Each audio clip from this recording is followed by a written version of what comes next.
मौत के डर से छुटकारा पाने का एक ही तरीका है। मृत्यु का डर से चेतन या अचेतन रूप में सभी के भीतर होता है। सद्गुरु बता रहे हैं कि इससे छुटकारा पाने के लिए सिर्फ एक ही तरीका है। तो आइए जानते हैं दोस्तों इस तरीके के बारे में। हमारा मन ऐसी स्थिति बना लेता है जैसे मौत होती ही नहीं। एक बार किसी ने गौतम बुद्ध से पूछा, इंसान कितनी देर तक जीवित रहता है? गौतम बुद्ध ने जवाब दिया, सिर्फ एक सांस। एक बार में एक सांस, बस आपका पूरा जीवन यही है। ये इतना सन्नाभुरुक जल्द ही खत्म होने वाला है। बस सांस लेना छोड़ना। अगर अगली सांस नहीं ली तो मृत्यु का स्वीकार सिर्फ भौतिक शरीर से ही होता है। मृत्यु को लेकर डर की वजह है कि आप खुद को बस एक भौतिक शरीर के तौर पर महसूस कर रहे हैं। हर बार जब आप सांस छोड़ते हैं तो शरीर के भय रहता है कि कहीं वो अगली सांस नहीं ले पाया तो। अगर अगली सांस लेने में कुछ पल के भी देर हो जाए तो अचानक शरीर कांप उठता है।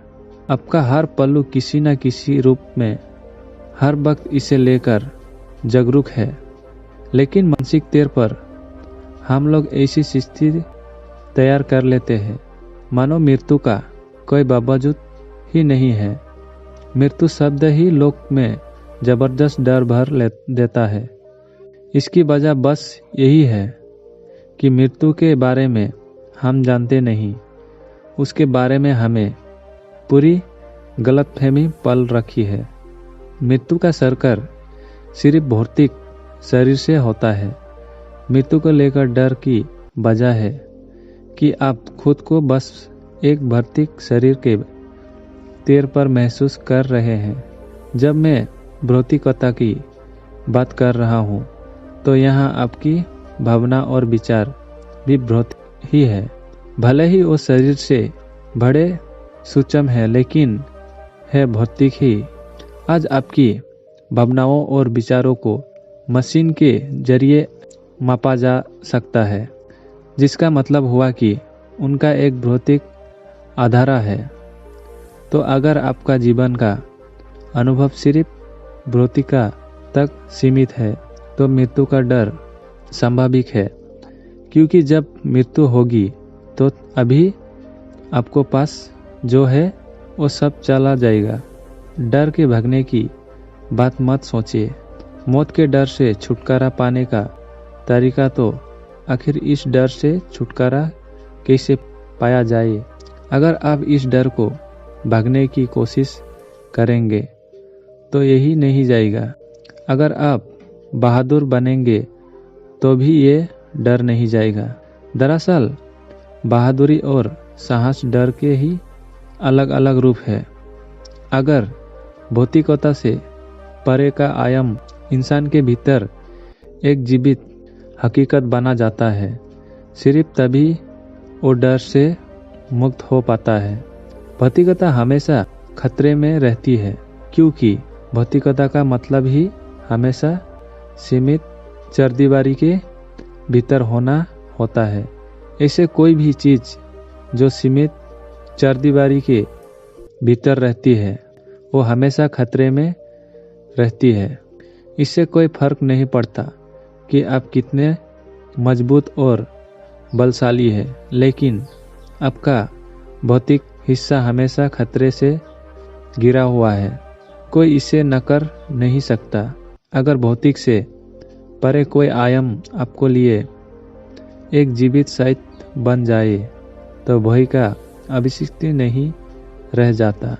अगर आप अपनी जिंदगी में पीछे मुड़कर देखें तो आपने खुद को शिक्षित किया, आपने एक नौकरी की, आपकी शादी हुई।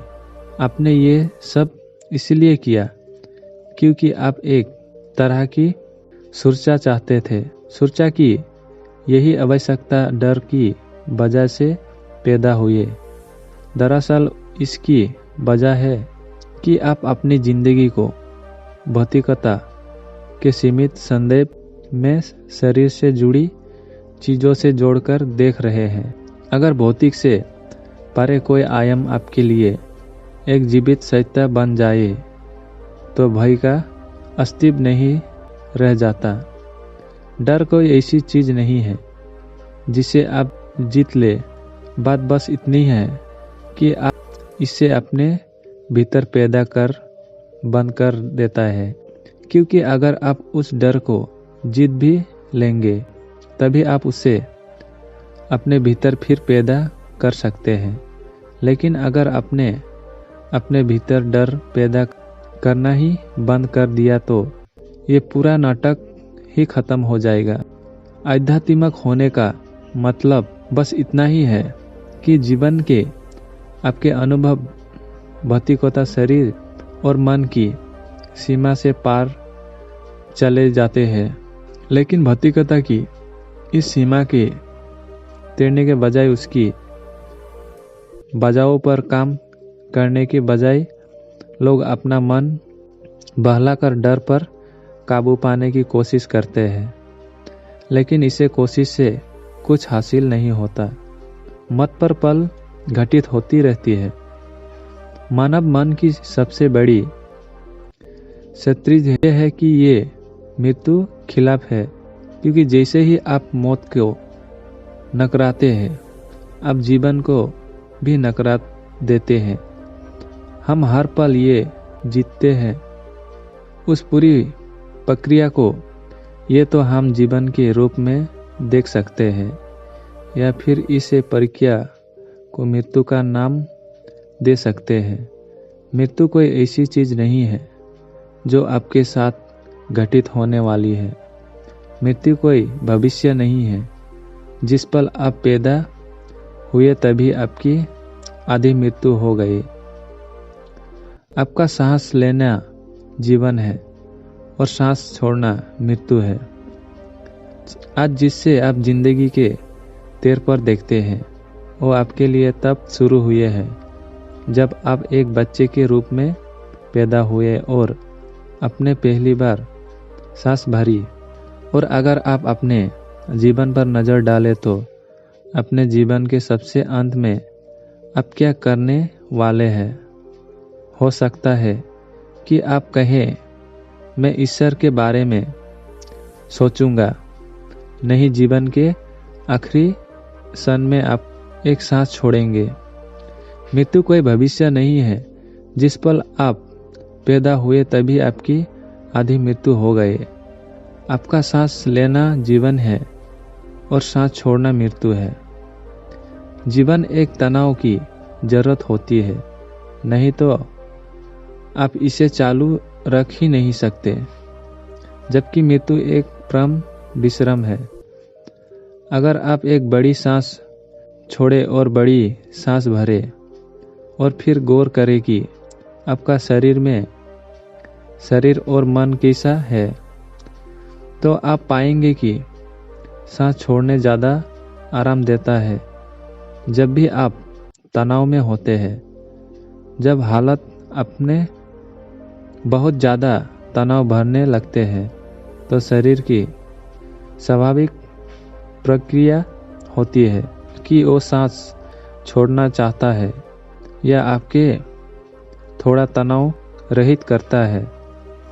जीवन की इस प्रक्रिया को में अगर आप मृत्यु के विश्राम के बारे में जान लेते तो फिर जीवन पूरी तरह से सहज प्रक्रिया बन जाता है। दोस्तों, ये कहानी आपको कैसी लगी एक बार ज़रूर कमेंट करके बताइएगा। अगर पसंद आए तो सब्सक्राइब करके जाइएगा।